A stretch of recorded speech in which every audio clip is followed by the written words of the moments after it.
September last year, the Home Office moved hundreds of asylum seekers into two army barracks, Napier in Kent, Penally in South Wales, which the Home Secretary deemed was suitable for them because, she said, it had been suitable for the military. It was a challenging month for the government. Record numbers of people arrived in small boats that summer. Alongside that, a second wave of coronavirus. Infections are up. Hospital admissions are climbing. No sooner had the repurposed barracks opened than things started to go pear-shaped. Demonstrations started taking place almost immediately outside the camps. The first COVID outbreak inside. At one point, almost 200 COVID-positive cases. In January, residents trashed the canteen at Napier and a fire was started. The question: could the Home Secretary have seen any of it coming? Working with the Bureau of Investigative Journalism, we've obtained documents used by the Home Office to assess the suitability of both sites. The reports conclude that the accommodation was viable, although in a poor state of repair, but classifies the dormitory-style accommodation during a pandemic as a risk. Just a few weeks after it opened in September, we were reporting on a pro-migrant demonstration outside Napier. On the same day, the first COVID outbreak was reported there. But worse was to come. Just today, it was revealed that a branch of the NHS visited Napier in January and concluded that there are too many people housed in each block to allow adequate social distancing and to prevent the risk of a spread of infection. It also highlighted the reluctance of some residents to get tested. We've also obtained correspondence in which a Home Office official is relaying advice from Public Health England to his superiors about Napier. Their advice, the official says, is that dormitories are not suitable. But if we must use them, we must have a minimum of 2 metres between each bed. The official goes on to say we need to make sure we have facilities to enable completion of the 14-day quarantine period. This could be tricky. And it was. At a recent Home Affairs Select Committee, shock and awe when the Home Office's top civil servant revealed the extent of the latest COVID outbreak at Napier in January. In total, in January, there were 178 positive tests and 19 in February, leading to a total of 197 between the start of January and now. Oh my God, you had 178 cases? Under international law, the government is obliged to offer asylum, and the Home Office told us today that it's meeting its statutory obligation to provide asylum seekers with accommodation. They also said that the government had been following public health advice in relation to the barracks. The Home Secretary has put the outbreak down to asylum seekers not socially distancing. In her evidence to committee, she said that if the accommodation in the barracks was good enough for servicemen and women, it was good enough for asylum seekers. This military accommodation that has housed our servicemen and women, and it's housed servicemen and women recently. If you would put the military personnel there now, then it's you that's insulting our servicemen, not folks who criticise it. It's not at all. But was it good enough for military personnel? Penally, for example, was being used by the MOD for short stays during training exercises. The documents we've obtained point out that these cabins, Nissen huts, quote, aren't used by the MOD during the winter due to the challenges of heating them, so not suitable for military personnel at the time. These pictures obtained by the Bureau of Investigative Journalism suggest that the huts were being used, at least for a time, for asylum seekers. The Home Office told us today that Penally has since had a full renovation of its heating system. Now, there is a perspective that says, well, it's not ideal, but it's a damn sight better than what these men are used to. And indeed, another official document in September states that housing asylum seekers in more generous accommodation would undermine public confidence in the asylum system. So, to the communities in which the barracks are based. When it comes to Napier, for example, under the heading Any Known Sensitivities, the documents we've seen warn that the area has a strong right-wing presence. For Penally, the report highlights the likely concerns raised by what is already a vocal community.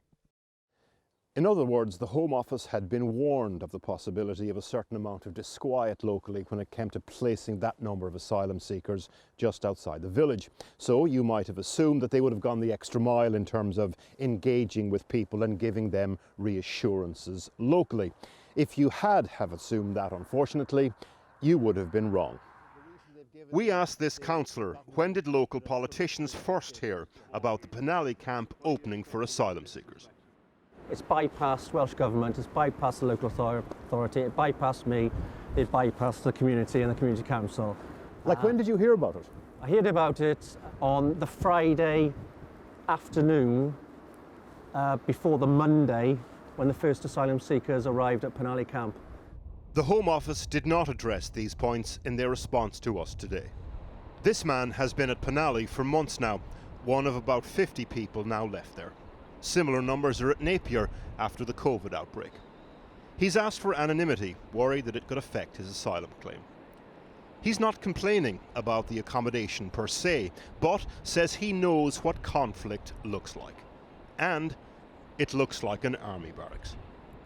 The point is psychological and mental problems. It can easily traumatize all of these people.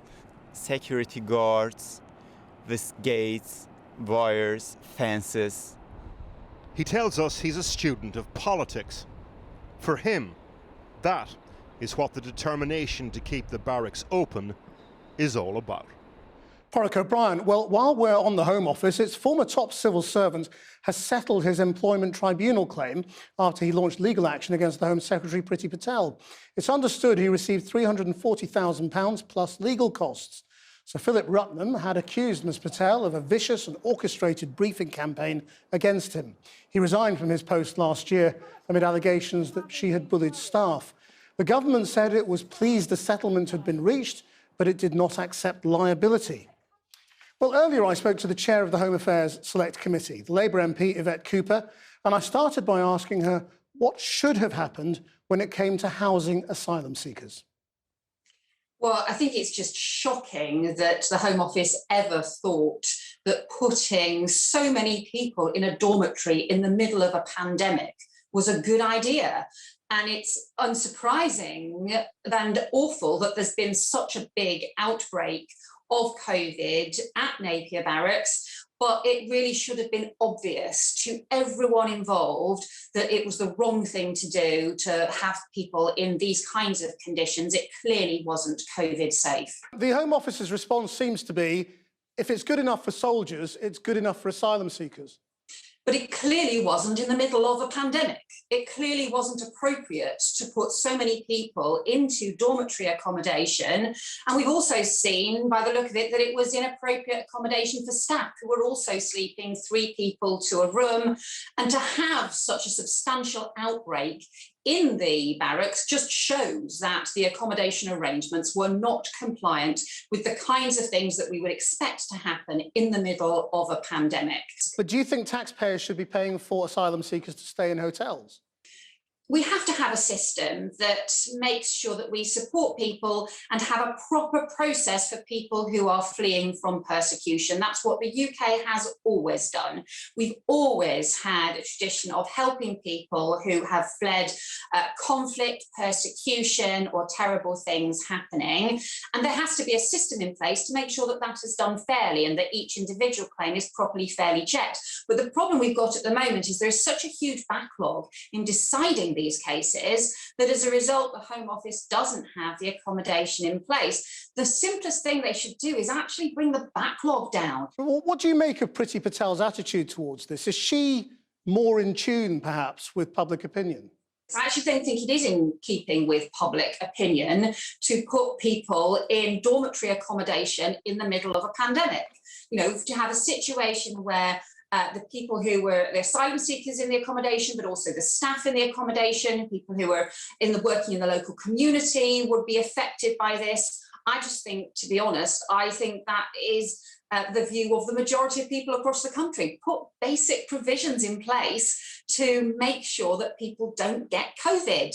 It's also been revealed today that the government has settled the employment tribunal with the former Permanent Secretary, Sir Philip Rutnam, the figure being talked about as about £370,000, including legal fees.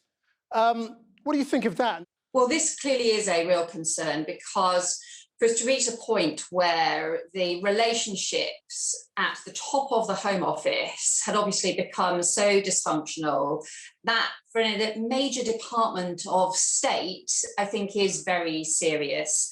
And so obviously when there's been a settlement and employment tribunal, it's very hard to see what the details are behind that. But I think it does raise wider concerns about the functioning of the Home Office as an institution. And it's really important that you have an effective working culture, that you can have ministers and civil servants able to work effectively together. Things clearly went very badly wrong in this case, and it's really important that that is put right. Yvette Cooper, thank you very much.